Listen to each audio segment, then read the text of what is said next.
The galactic transit station orbited the neutral moon of Kepler 442b, a gleaming monument to interstellar cooperation.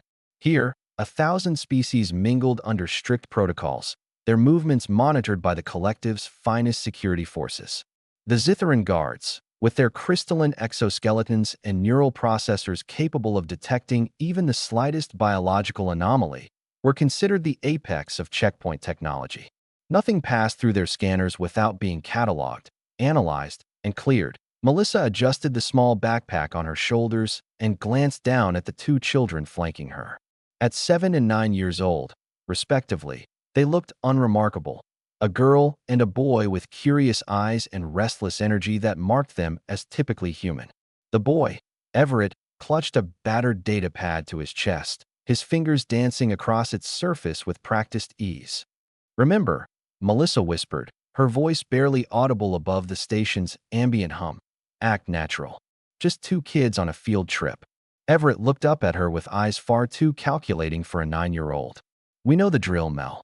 The checkpoint loomed ahead, its archway pulsing with quantum scanners that could theoretically detect anything from concealed weapons to unauthorized genetic modifications.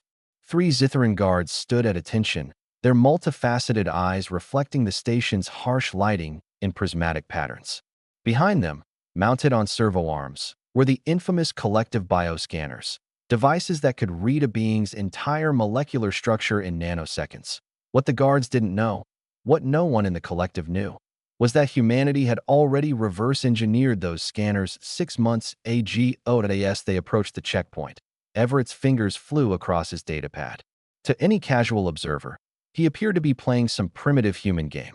In reality, he was activating a device that shouldn't exist outside of collective military laboratories, a quantum resonance reader, miniaturized and disguised within the electronics of a child's toy. The younger girl, Sarah, yawned dramatically and leaned against Melissa's leg. Hidden in her jacket pocket, her own device, a harmonic disruptor masked as a music player, began its work. The lead Zithran guard raised one crystalline appendage. "Halt. Present identification credentials." Melissa smiled warmly and produced 3 hollow chips. "Of course, we're from the Terra Educational Consortium. These 2 are part of our youth outreach program." As the guard scanned the credentials, Everett's eyes never left his datapad screen. Lines of data scrolled past, invisible to everyone but him. The quantum resonance reader was doing its job beautifully, mapping every electronic signature within a 50-meter radius. More importantly, it was analyzing the guards themselves. Whatever it saw made his heart race. The Zithrans weren't just guards. Each one carried classified military-grade neural implants, combat processors that could coordinate lethal responses in microseconds.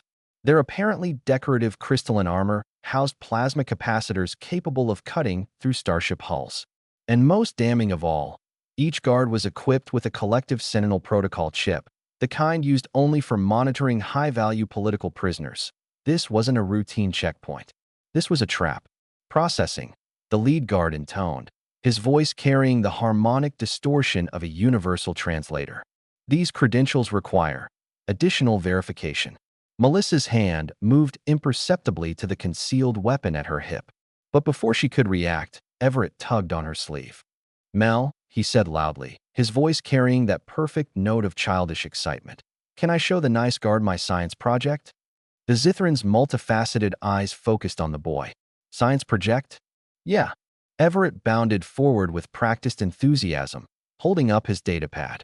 "We've been studying electromagnetic resonance patterns. Want to see?" Before the guard could refuse, Everett activated a subroutine.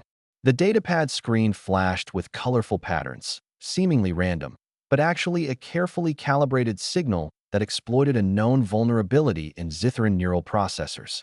It wouldn't harm them, but it would cause a momentary processing delay, like a hiccup in their perfect perception. In that instant, Sarah's harmonic disruptor pulsed.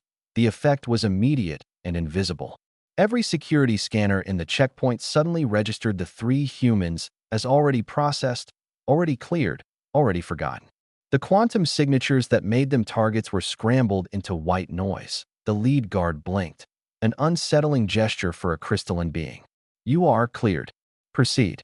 Melissa gently guided both children past the checkpoint, maintaining her pleasant smile even as her mind raced.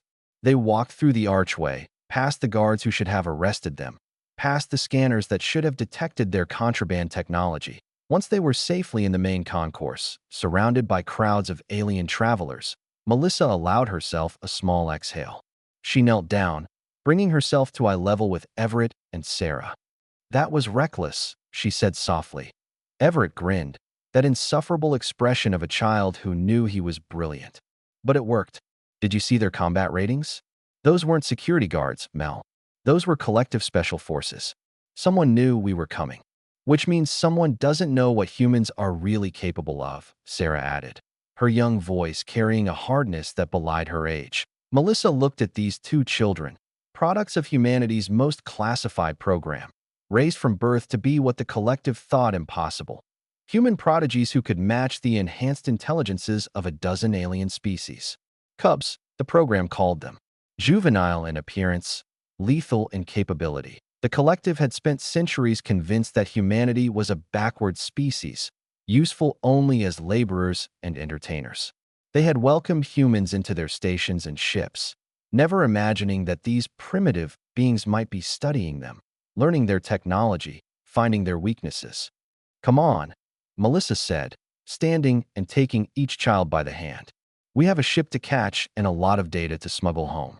As they disappeared into the crowd, the Zithran guards remained at their post, unaware that they had just been thoroughly scanned by technology that, according to every collective database, humans couldn't possibly possess. Behind them, their scanners continued their endless vigil, searching for threats that had already passed through, cataloged by devices that shouldn't exist, operated by children who shouldn't be capable of understanding them. Humanity, after all, had always been underestimated, and that had always been humanity's greatest advantage.